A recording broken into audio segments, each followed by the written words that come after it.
Hello students, welcome to Future Scholars. Today we are going to start a new chapter, Atomic Foundation of Matter. Class 9th chemistry का ये नया chapter है and इससे पहले हमने journey to the atom chapter finish कर दिया है एंड अगर आपने वो वीडियो अभी तक नहीं देखी है तो प्लीज़ आप जाके देख सकते हो. So let's start this chapter. First topic जो हमारा इस चैप्टर में आता है that is law of chemical combinations. दो लॉ यहाँ पर बनाए गए हैं. First is law of conservation of मास. ये लॉ क्या कहता है? ये लॉ कहता है कि कोई भी केमिकल रिएक्शन है, उस केमिकल रिएक्शन में जो मास होते हैं वो नीदर क्रिएटेड नॉर डिस्ट्रॉय. यानी जो मासेज है कंपाउंड्स के अंदर या फिर किसी भी केमिकल रिएक्शंस के अंदर, वो मास जो है ना तो कभी बनता है और ना ही कभी डिस्ट्रॉय होता है. सेकेंड पॉइंट कहता है ये लॉ ऑफ कंजर्वेशन ऑफ मास कि जो टोटल मास है रिएक्टेंट्स के अंदर वो इक्वल होता है टोटल मास ऑफ प्रोडक्ट्स के अंदर. क्या मतलब है कि अगर रिएक्टेंट्स हम यूज़ कर रहे हैं तो रिएक्टेंट्स में जो टोटल मास होगा वो किसके इक्वल होगा? टोटल मास प्रोडक्ट्स के. इसका एग्जांपल यहाँ पर दिया है कि 12 ग्राम ऑफ कार्बन जो है वो बर्न किया इन 32 ग्राम ऑफ ऑक्सीजन. अगर कोई भी चीज़ हमें बर्न करनी होती है तो उसके लिए हमें ऑक्सीजन की रिक्वायरमेंट होती है. तो 12 ग्राम कार्बन यहाँ पर लिया है और 32 ग्राम क्या लिया है? ऑक्सीजन. और जब ये रिएक्शन होगी तो हमारा प्रोडक्ट क्या बन के आता है? कार्बन डाइऑक्साइड, CO2 बन के आती है. और वो कितनी आई? 44 ग्राम CO2 जो है वो प्रोड्यूस हुई. सो 12 और 32 ग्राम दोनों टोटल कितना हो गया? 44 ग्राम रिएक्टेंट के अंदर, और वही सेम 44 ग्राम प्रोडक्ट के अंदर बन के आया है. सो नथिंग इज लॉस्ट, कुछ भी यहाँ पर लॉस नहीं हुआ है. इस वजह से यहाँ पर law of conservation of mass use हुआ है. सेकेंड लॉ आता है आपका लॉ ऑफ कॉन्स्टेंट प्रोपोर्शन. ये लॉ कहता है कि अगर कोई भी केमिकल कंपाउंड है, उस केमिकल कंपाउंड जो है उसके अंदर जो भी एलिमेंट्स है वो कंबाइंड होंगे फिक्स्ड रेशियो बाय मास के अंदर. यानी कोई भी अगर एलिमेंट्स है और वो कोई भी कंपाउंड बना रहा है तो उनका जो मास होगा उसकी जो रेशियो होगी वो क्या होगी? फिक्स होगी. सपोज यहाँ पर एग्जांपल दिया आपको वाटर का. सो वाटर के अंदर दो एलिमेंट्स है, एक है आपका हाइड्रोजन और एक है आपका ऑक्सीजन. उन दोनों की जो मास रेशियो है वो क्या होगी? 1:8. तो ये रेशियो क्या होती है? ये फिक्स्ड होती है. देखो यहाँ पर आपको दिया है हाइड्रोजन और सेकेंड एलिमेंट क्या है? ऑक्सीजन. सो हाइड्रोजन के यहाँ पर दो एलिमेंट दिए हैं, सो 2 हाइड्रोजन. सो 2 जो होगा इसका क्या हो जाएगा? Molecular mass. क्योंकि एक हाइड्रोजन का मॉलिक्यूलर मास 2 होता है तो दो हाइड्रोजन के कितने हो जाएंगे? 2. और 16 जो होता है वो किसका होता है? ऑक्सीजन का होता है. सो जब मैं इसका रेशियो लूँगी सो वो रेशियो क्या आती है आपकी? 1:8. सो ये जो रेशियो होती है ये क्या होती है? फिक्स्ड होती है. और ये लॉ है आपका law of constant proportion. Next यहाँ पर एग्जांपल दिया है एनसीईआरटी के अंदर कि एक ग्रुप एक्टिविटी है. उस ग्रुप एक्टिविटी में स्टूडेंट्स ने 4 ग्राम कैल्शियम कार्बोनेट यूज़ किया है, 2.92 gram hydrochloric acid means HCl use किया है. एंड आफ्टर जब रिएक्शन ओवर हो चुकी है उन्होंने मेज़र किया है कि 1.76 ग्राम कार्बन डाइऑक्साइड निकली है, 0.72 gram water and 4.44 gram of calcium chloride. So जब हम रिएक्टेंट्स की बात करेंगे कि हमने क्या क्या रिएक्टेंट्स लिए थे, उसमें जब हमने टोटल किया तो जो टोटल मास आया दैट इज़ 6.92 ग्राम. और जब हमने मास का टोटल प्रोडक्ट किया काला तो वो भी कितना है? 6.92 ग्राम आया. सो यहाँ पर जितना मास रिएक्टेंट का आया उतना ही मास प्रोडक्ट का आया. सो यहाँ पर आपका लॉ ऑफ कंजर्वेशन ऑफ मास क्या हो रहा है? फॉलो हो रहा है. नेक्स्ट क्वेश्चन है कि अगर आपका 12 ग्राम कार्बन जो है वो रिएक्ट कर रहा है विथ 32 ग्राम ऑफ ऑक्सीजन के साथ to form 44 gram of carbon dioxide. यानी 12 ग्राम कार्बन रिएक्ट कर रहा है 32 ग्राम ऑफ ऑक्सीजन के साथ, 44 ग्राम कार्बन डाइऑक्साइड यहाँ पर रिलीज हो रहा है. तो कार्बन प्लस ऑक्सीजन मिलकर बनाएंगे कार्बन डाइऑक्साइड. तो 2.4 ग्राम कार्बन के अंदर जब वो ऑक्सीजन के साथ रिएक्ट करेगा तब कितनी कार्बन डाइऑक्साइड बनेगी? सो सिंपल सा है. सो अगर आपका 12 ग्राम कार्बन जो है वो 32 ग्राम ऑफ ऑक्सीजन निकाला है तो कितना? 44 ग्राम कार्बन डाइऑक्साइड निकलेगी. सो 12 ग्राम कार्बन से कितनी कार्बन डाइऑक्साइड निकल रही है? 44 निकल रही है. 44. सो 1 ग्राम कार्बन से कितनी निकलेगी? 1 ग्राम से निकलेगी 44/12. सो हमसे कितनी पूछी है? 2.4 ग्राम की पूछी है. तो 44 डिवाइडेड बाई 12 इंटू में 2.4, तो यहाँ से 8.8 जो है वो आपकी कार्बन डाइऑक्साइड आ जाएगी. नेक्स्ट एग्जाम्पल जो है यहाँ पर है कि सोडियम क्लोराइड यानी आपका NaCl contain sodium and chlorine in the mass ratio of 23:35.5. तो जो आपका सोडियम है उसका मास होता है 23 एंड जो आपका क्लोरीन है उसका मास क्या होता है? 35.5. अब ये कह रहा है कि अगर 46 ग्राम सोडियम जो है रिएक्ट करेगा कम्प्लीटली, तब क्लोरीन कितना चाहिए। तो जब 23 ग्राम सोडियम जो है वो रिएक्ट कर रहा है, तब कितना क्लोरीन निकल के आ रहा है आपका 35.5 ग्राम। तो 1 ग्राम करेगा तो कितना आ जाएगा 35.5 डिवाइडेड बाई 23। और हमसे कितना पूछा है 46 ग्राम का पूछा है, तो 46 हम उसको मल्टीप्लाई कर देंगे तो ये आ जाएगा आपका 71 ग्राम ऑफ क्लोरीन। ये जो आपका सेकेंड एग्जाम्पल है it is from law of constant proportion, और जो आपका फर्स्ट है वो आपका law of conservation of mass. Next topic आता है आपका Dalton's atomic theory. Dalton atomic theory हमने प्रीवियस चैप्टर के अंदर भी स्टडी करी थी, उसके अंदर भी कुछ पॉइंट्स हमें डेल्टन की थ्योरी के बारे में एक्सप्लेन करे थे। सो यहाँ पर ये कहती है थ्योरी कि जो ऑल मैटर है is made up of atoms. जितने भी मैटर्स है सॉलिड, लिक्विड एंड गैस, वो सब किसके बने हैं, एटम्स के बने हैं। यानी कि एटम्स जो है वो बहुत ही छोटे टिनी इनडिविजिबल पार्टिकल्स है, मतलब बहुत छोटे हैं, और इनडिविजिबल मतलब डिवाइडेड पार्टिकल्स नहीं है। And they cannot be created और destroyed in the chemical reactions. Atom जैसे हैं वैसे ही रहेंगे, कोई भी ना तो बनते हैं ना ही डिस्ट्रॉय होते हैं। सेकेंड पॉइंट ये कहते हैं कि जो एटम्स है of one element they are identical. यानी अगर कोई भी मैटर है उसके अंदर अगर एलिमेंट है लाइक सोडियम, तो उसके अंदर सोडियम के अंदर जितने भी एटम्स हैं वो सब क्या होंगे, आइडेंटिकल होंगे। यानी उनका मास क्या होगा, सेम होगा, और उनकी केमिकल प्रॉपर्टीज भी क्या होंगी, सेम होंगी। थर्ड पॉइंट है कि जो आपके एटम्स है वो कंबाइन करता है होल नंबर रेशियोज के अंदर। होल नंबर रेशियो मतलब अगर कोई भी कंपाउंड फॉर्म कर रहा है, जब एटम्स कंबाइन करते हैं, जब एटम्स कंबाइन करते हैं तो कंपाउंड बनता है। तो कंपाउंड जो है वो सिंपल रेशियोज के अंदर बनता है, लाइक 1:1, 1:2, बट वो कभी फ्रैक्शन की फॉर्म में नहीं होता। ये था थर्ड पॉइंट। फोर्थ है कि जो आपकी केमिकल रिएक्शन है वो रीअरेंज करती है एटम्स को। केमिकल रिएक्शंस के अंदर एटम्स जो है वो neither created not destroy, they just rearrange themselves through the chemical reaction. और यहाँ पर ये नोट है इम्पॉर्टेंट कि जो एटम्स है वो डिविजिबल है। यहाँ पर डेल्टन ने थोड़ी सी कमी कर दी थी बताने में। डेल्टन ने बताया था कि एटम्स जो है वो इनडिविजिबल पार्टिकल्स है, बट एक्चुअल में एटम जो है वो डिविजिबल है। They are divided into protons, neutrons and electrons. So यहाँ पर डेल्टन एटॉमिक थ्योरी जो है वो थोड़ी सी फेल हो गई थी, बट हाँ डेल्टन ने हमें एक कोर आइडिया दे दिया था अबाउट द एटम्स कि एटम्स कैसे होता है, कैसे कंपाउंड्स बनता है, इस तरीके से। नेक्स्ट यहाँ पर एनसीईआरटी में आपको कुछ इंपॉर्टेंट पॉइंट्स दिए थे जॉन डेल्टन, मतलब यही जो भी आपकी थ्योरी थी उसको एनसीईआरटी के वे में हम रीड कर लेते हैं। वही सेम चीज़ें हैं कि all matters are made up of very tiny particles, जिनका नाम उन्होंने बताया atoms, and which participate in chemical reactions. Atom जो है वो इंडिविजुअल पार्टिकल्स है, cannot be created nor be destroyed. Atoms of given elements जो होते हैं वो आइडेंटिकल होते हैं in mass and chemical properties. And atoms of different element, अगर डिफरेंट एलिमेंट्स यूज कर रहे हैं तो उनके डिफरेंट मास होंगे और डिफरेंट केमिकल प्रॉपर्टीज होगी। एटम्स अगर कंबाइन कर रहे हैं तो वो सिंपल रेशियो के अंदर कंबाइन करेंगे। Relative number and kind of atoms are constant at a given compound. So ये कुछ बेसिक वही सेम चीज़ें हैं, बट ये एनसीईआरटी के अंदर पॉइंट्स दे रखे थे तो मैंने आपको एनसीईआरटी वाले पॉइंट्स भी समझा दिए। नेक्स्ट टॉपिक आता है आपका एटम्स, मॉलिक्यूल्स एंड एटॉमिसिटी। ये होते क्या हैं, देखो एटम्स हमने स्टडी किया है कि एटम जो है वो सबसे स्मॉलेस्ट पार्टिकल है एलिमेंट का, और इनकी जो केमिकल प्रॉपर्टीज होती है वो क्या होती है, सेम होती है। एटम जो है वो बहुत ही छोटे होते हैं, मिलियंस ऑफ पार्टिकल्स होते हैं। और atoms symbol like symbol use कर रहे हैं तो हाइड्रोजन का H यूज़ करेंगे, हाइड्रोजन के सारे एलिमेंट्स H से रिप्रेजेंट होंगे। And they can not exist independently for most element, मतलब ये फ्रीली नहीं घूमते, ये कंबाइंड स्टेट में ही मोस्टली घूमते हैं। They can not exist independently.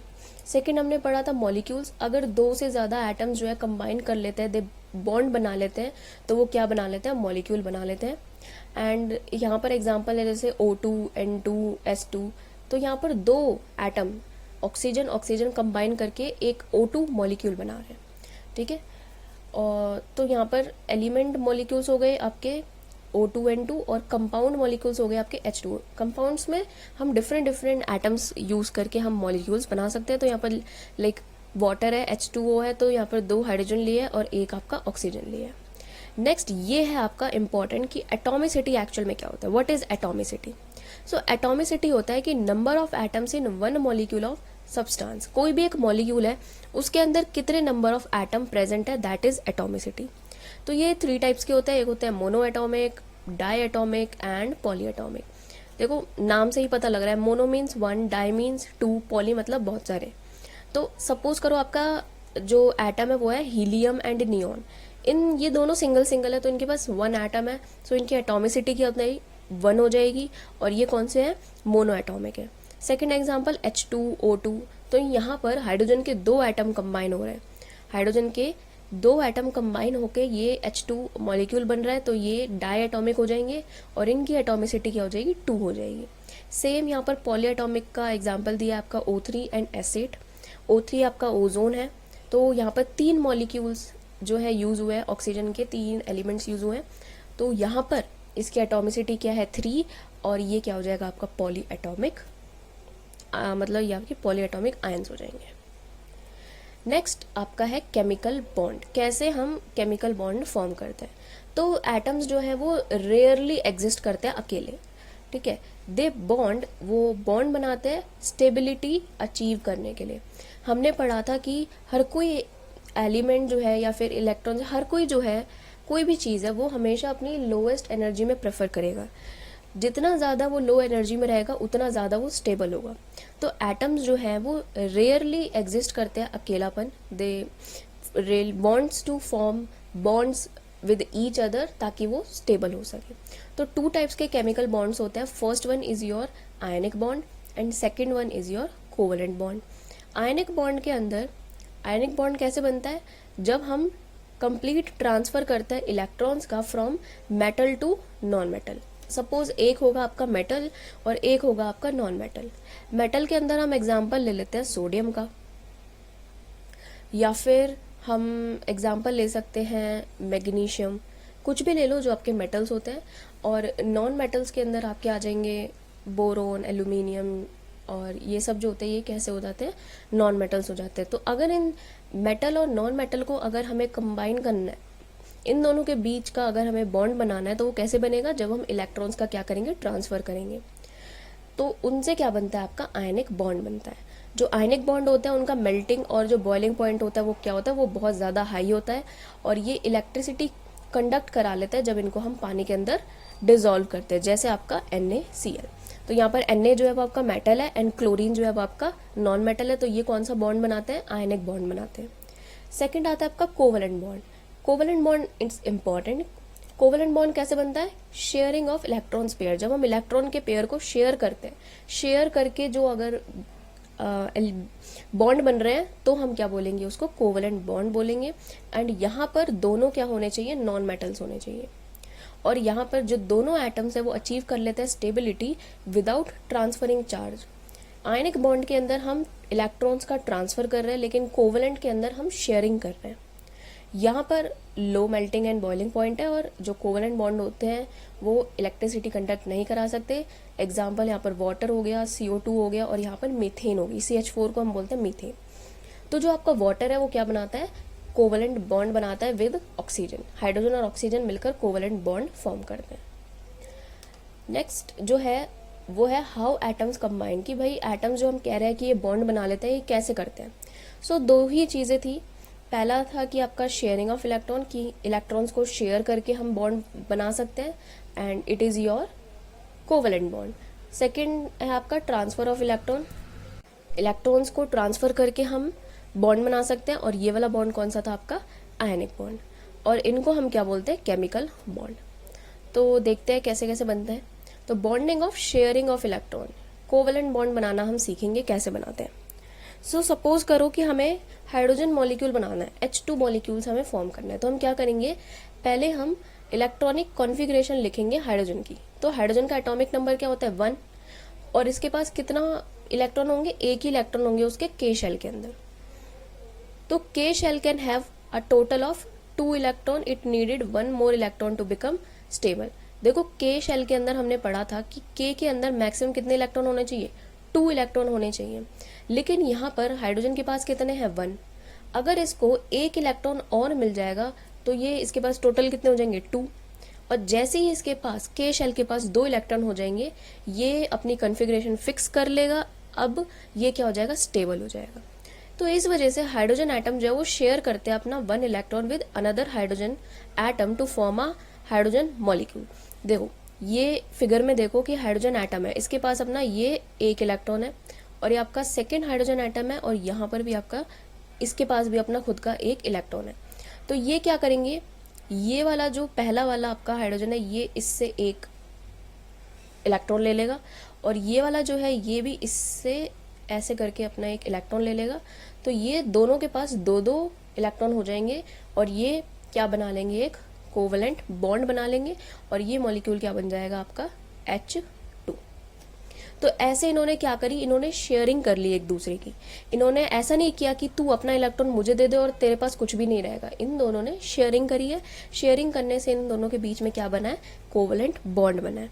अगर दो atom are joined by sharing one electron with each other they are said to joined by single bond. देखो इन दोनों ने एक एक इलेक्ट्रॉन की शेयरिंग करी है, तो यहाँ पर क्या बॉन्ड बना है, आपका एक सिंगल बॉन्ड बना है। तो हम H2 मॉलिक्यूल्स को कैसे लिखते हैं, ऐसे। नेक्स्ट जो है वो आपको दे रखा है क्लोरीन मॉलिक्यूल का फॉर्मेशन।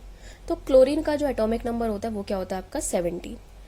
क्लोरीन का एटॉमिक नंबर 17 होता है, तो इसकी कॉन्फ़िगरेशन हम लिखेंगे 2, 8 और 7, राइट।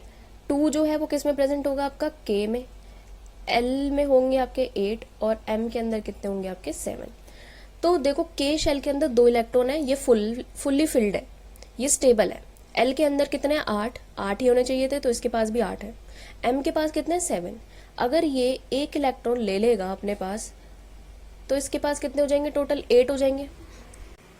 और जैसे ही इसके पास 8 होंगे ये क्या हो जाएगा, ये स्टेबल हो जाएगा।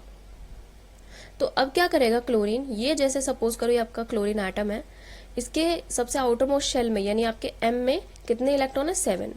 अब ये क्या करेगा, ये एक इलेक्ट्रॉन जो है वो यहाँ से इस पे से सेकंड वाला जो आपका क्लोरीन एटम है उससे ले लेगा और सिमिलरली जो आपका दूसरा क्लोरीन एटम है वो भी इससे एक इलेक्ट्रॉन शेयर कर लेगा। तो ये बीच में क्या बना लेंगे, आपका सिंगल बॉन्ड बना लेंगे। ये दोनों क्लोरीन एटम जो है मिलकर Cl2 मॉलिक्यूल्स फॉर्म कर लेंगे। सेम एग्जांपल यहाँ पर ऑक्सीजन का है। देखो ऑक्सीजन की अब यहाँ पर थोड़ी सी डिफरेंट बात है। ऑक्सीजन का जो एटॉमिक नंबर है दैट इज 8 होता है। तो 8 को कैसे फिल करेंगे हम, 2 एंड 8 में से 2 गया दैट इज योर 6। तो K शेल के अंदर है टोटल 2 एंड L के अंदर है टोटल 6।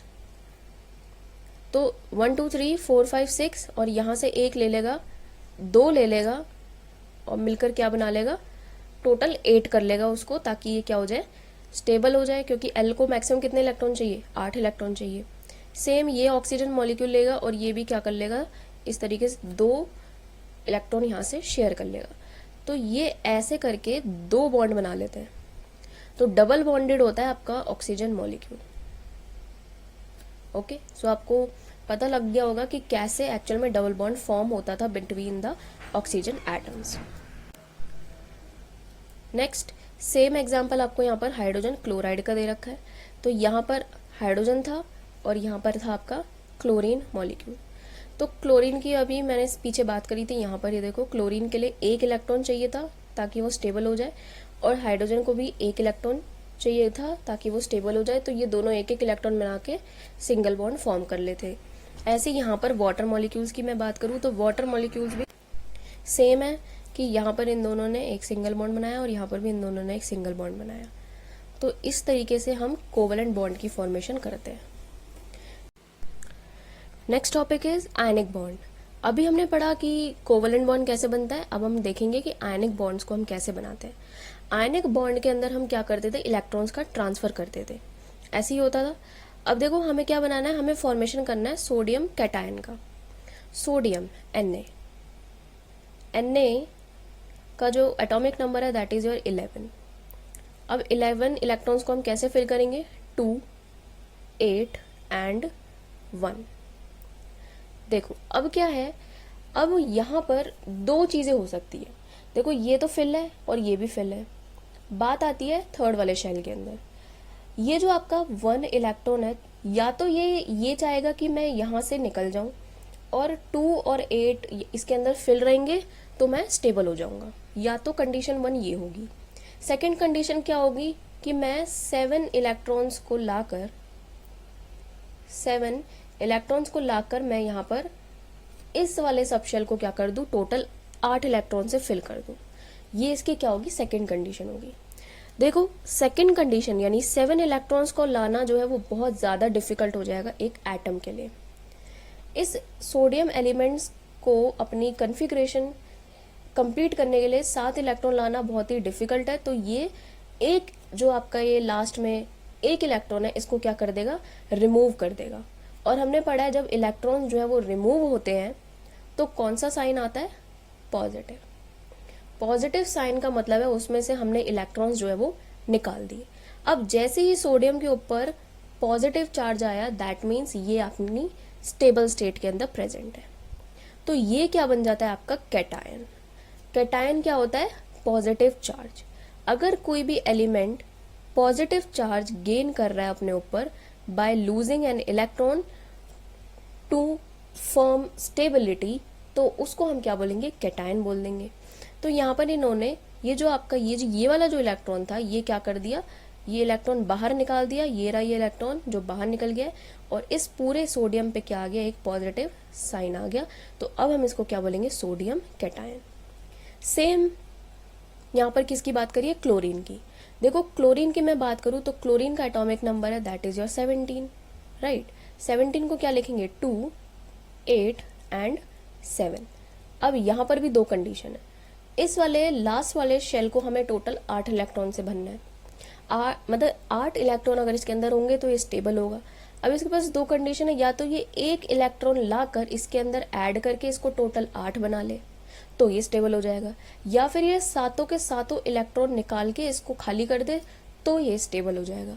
अब देखो सेकंड केस जो था वो यहाँ पर डिफिकल्ट हो जाएगा कि मैं पूरे के पूरे 7 इलेक्ट्रॉन निकाल कर जो है इसको स्टेबल कर दूं। यहाँ पर बहुत ही एनर्जी देने वाला प्रोसेस हो जाएगा।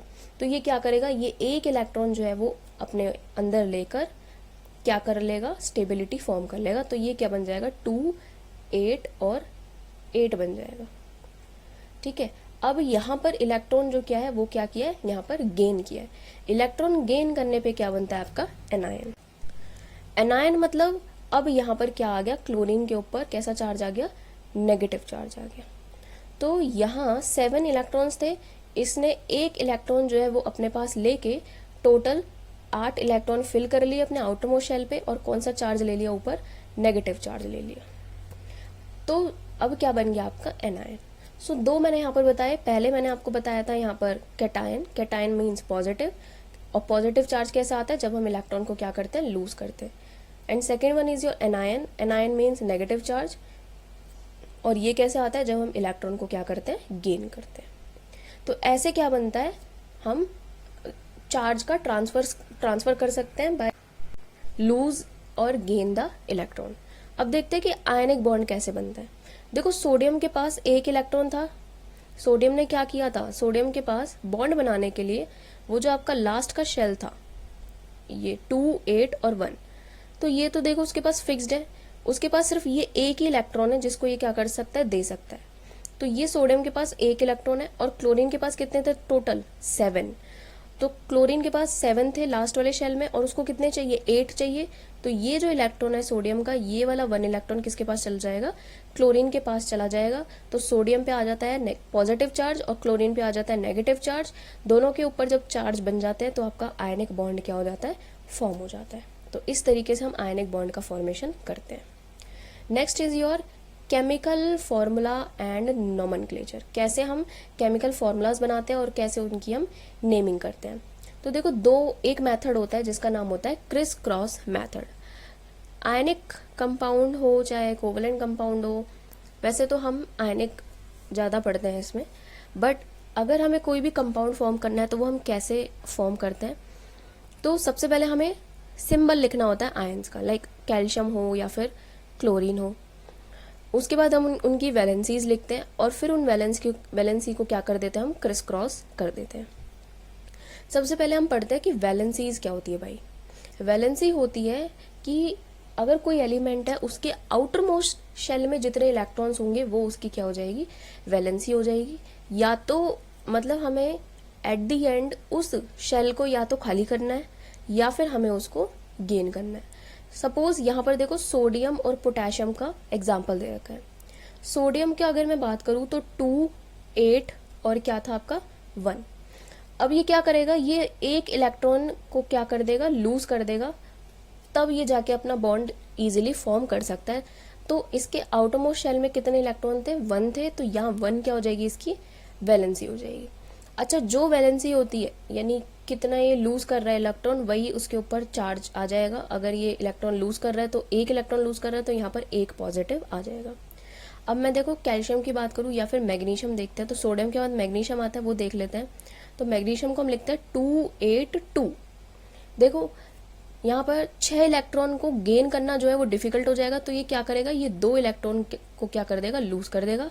तो इनके ऊपर क्या आ जाता है, +2 जो है चार्ज आ जाता है और इनकी वैलेंसी भी क्या हो जाती है, 2 हो जाती है। ऐसी हम बात करते हैं एल्यूमिनियम की, तो एल्यूमिनियम में भी 3 हो जाती है लास्ट में। तो ये 3 इलेक्ट्रॉन क्या कर देता है, लूज कर देता है, तो चार्ज क्या आ जाता है, +3 आ जाता है और वैलेंसी क्या हो जाती है, 3 हो जाती है। I hope you are getting it. ठीक है, और अगर लाइक क्लोरीन है, क्लोरीन के पास लास्ट में कितने थे, 7, तो ये 7 इलेक्ट्रॉन तो लूज नहीं कर सकता। ये क्या करता, ये एक इलेक्ट्रॉन क्या करता, गेन कर लेता, तो ये क्या बन जाता, फिर टोटल 8 बन जाता। तो ये एक इलेक्ट्रॉन गेन कर रहा है तो इसकी वैलेंसी क्या हो जाएगी, 1 हो जाएगी। I hope you are getting it. तो इस तरीके से जो वैलेंसीज होती है वही उनकी क्या होती है, ऊपर चार्ज होता है आयंस के ऊपर। ठीक है, तो यहाँ पर नेमिंग रूल की बात करें तो आयनिक में मेटल का नेम होगा और नॉन मेटल का नेम होगा विद IDE। जैसे कि सोडियम क्लोराइड, तो ये आपका आयनिक है। अगर आपके पॉलीएटॉमिक आयंस है तो उसमें हम आयंस का यूज़ करेंगे, लाइक कैल्शियम कार्बोनेट। और अगर आपका कोवलेंट है तो उसमें हम मोनो डाई ट्राई यूज़ करते हैं, जैसे कार्बन डाइऑक्साइड। अगर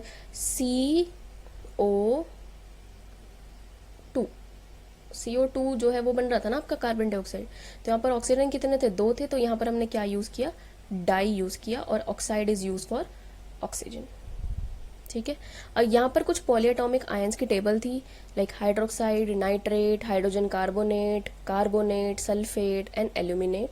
तो ये इनके यहाँ पर फॉर्मूलाज दे रखे हैं और यहाँ पर इनकी क्या दे रखी है, वैलेंसी दे रखी है। तो ये वाली जो टेबल है ये बहुत ही ज़्यादा इंपॉर्टेंट है।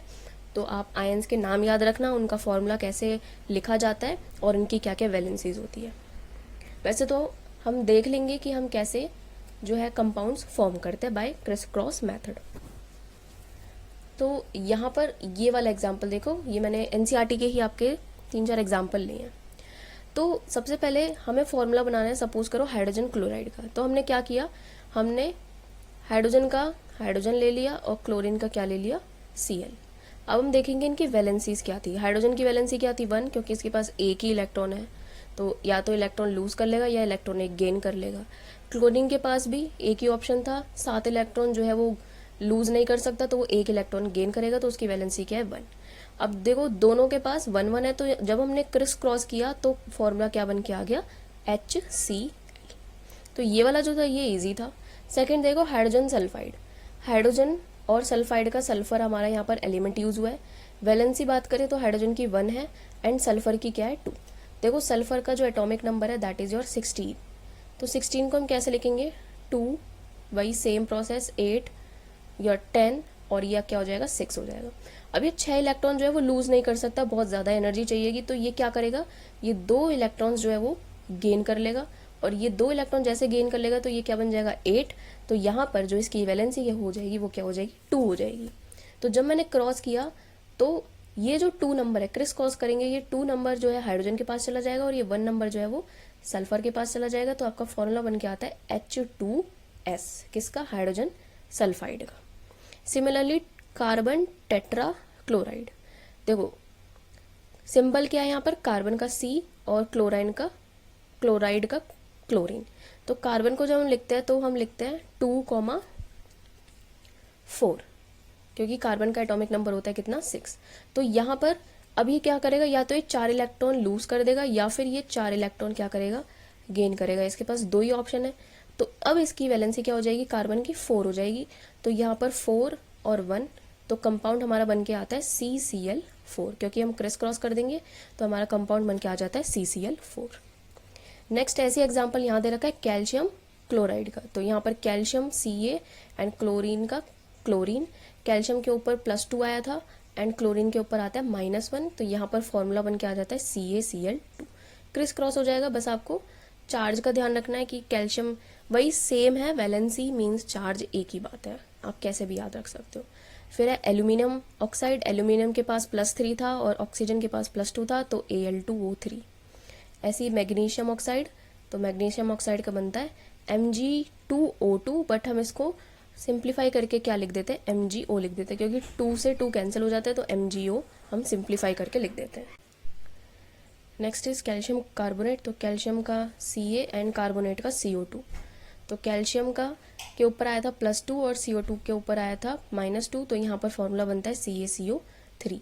ऐसी मैग्नीशियम हाइड्रोक्साइड का फॉर्मूला बन के आता है MgOH का whole twice. So I hope आपको समझ आ गया होगा कि हम कैसे फॉर्मूलाज को बनाते हैं। It all depends on the charge, और चार्ज का पता कैसे लगाएंगे, जब हमें पता होगी कि वैलेंसीज क्या होती हैं। नेक्स्ट आता है आपका atomic mass and molecular mass. Because atoms जो है वो बहुत ज़्यादा छोटे हैं, तो हम रिलेटिव एटॉमिक मास जो है वो यहाँ पर ज़्यादातर यूज़ करते हैं। देखो एटॉमिक मास का मतलब तो वही होता है कि हाइड्रोजन के पास 1 है, ऑक्सीजन के पास 16 है, तो ये तो आपको याद ही रखने हैं। और मॉलिकुलर मास क्या हो जाएगा, लाइक कोई भी अगर कंपाउंड है, सपोज करो H2O, तो हम क्या करेंगे, जो पर्टिकुलर एलिमेंट्स एटम्स के जो मासेस हैं उनको क्या कर देंगे, मल्टीप्लाई करके ऐड सम अप करके हम उस कंपाउंड का मॉलिकुलर मास निकाल देंगे। लाइक सपोज करो, देखो यहाँ पर 2 हाइड्रोजन दे रखे हैं, सो 2 × एक हाइड्रोजन का मास क्या होता है, 1 होता है, तो 2 × 1 प्लस, और ऑक्सीजन का कितना होता है 16, तो 2 × 1 + 16 टोटल कितना आ जाएगा आपका 18। तो ऐसे हम मॉलिकुलर मास निकाल लेते हैं। फॉर्मूला मास यूनिट जो है उसके अंदर सेम है कि NaCl, Na का जो मास होता है that is your 23 and chlorine का मास इज 35.5, तो टोटल क्या हो जाता है 58.5 हो जाता है। अगर जैसे सल्फ्यूरिक एसिड का अगर हम कैलकुलेट करेंगे तो H2SO4 में 2 × 1 एंड सल्फर का 32 एंड ऑक्सीजन का 4 × 16, तो टोटल क्या आ जाता है 98U। तो ऐसे हम मॉलिकुलर मास कैलकुलेट कर सकते हैं। नेक्स्ट यहाँ पर NCERT में एग्जांपल्स दिए थे कि मॉलिकुलर मास हमें बताना है वाटर का, तो हमने वाटर वाला एग्जांपल पीछे देख लिया है। ऐसे यहाँ पर CO2 का बताना है, तो कार्बन का 12 होता है, ऑक्सीजन का क्या होता है 16, तो कार्बन यहाँ पर 12 दे रखा है और एक ही एटम है कार्बन का, सो 12 × 1, ऑक्सीजन के 2 हैं तो 16 × 2, तो टोटल कितना आ जाएगा 44। सेम यहाँ पर कैल्शियम नाइट्रेट CaNO3 का होल ट्वाइस। कैसे आया कि कैल्शियम के पास क्या होता है +2 चार्ज होता है, और जो आपका नाइट्रेट होता है उसके पास 1 चार्ज होता है, तो एक्सचेंज करके CaNO3 का होल ट्वाइस। कैल्शियम का एटॉमिक मास 40, नाइट्रोजन का कितना होता है 14 और ऑक्सीजन का क्या होता है 16। सो कैल्शियम का 14 × 1, नाइट्रोजन भी आपका 1 है तो 14 × 1 एंड ऑक्सीजन कितने हैं, ऑक्सीजन यहाँ पर देखो 3 × मतलब 3 ही है तो 16 × 3, और ये पूरा यानी आपका ये जो NO3 है ये कितना है टोटल 2, ये देखो यहाँ पर इस वाले फॉर्मूले ये टोटल NO3 क्या है आपके 2 है, सो मल्टीप्लाई कर दिया 2 से, तो आपका टोटल कितना आ जाएगा 164U। सो ये था आपका चैप्टर। अब थोड़ी सी समरी देख लेते हैं। समरी में हमने सबसे पहले मास कंजर्वेशन के बारे में पढ़ा था कि जो टोटल मास होते हैं रिएक्टेंट्स के अंदर वही टोटल मास ऑफ प्रोडक्ट के अंदर होते हैं, और एटम्स जो है वो रीअरेंज करते हैं, दे नेवर लॉस्ट। सेकेंड हमने फिक्स्ड रेशियो के बारे में पढ़ा कि जो एलिमेंट और कंपाउंड्स होते हैं वो हमेशा फिक्स्ड रेशियो के अंदर रहते हैं, जैसे आपका वाटर है वो 1/8 बाय मास की रेशियो में ही रहता है। फिर एटम बॉन्ड जो है बनाते हैं ताकि वो स्टेबल हो सके। 2 तरीके के बॉन्ड पढ़े थे, आयनिक बॉन्ड पढ़ा था ट्रांसफ़र ऑफ इलेक्ट्रॉन से, और कोवेलेंट बॉन्ड पढ़े थे शेयरिंग बिटवीन द इलेक्ट्रॉन्स, जिससे कि एटम जो है वो क्या हो जाता है स्टेबल कंपाउंड बनाता है। So that's all for today. I hope आपको अच्छे से सारे टॉपिक समझ आ गए होंगे, and if you have any doubt please do mention in the comment section, and I hope कि आप प्रीवियस चैप्टर्स की वीडियोस भी देखो ताकि आपको कोई भी डाउट हो तो वहाँ पर आप जाके अच्छे से समझ लो। So thank you guys for watching, see you next time.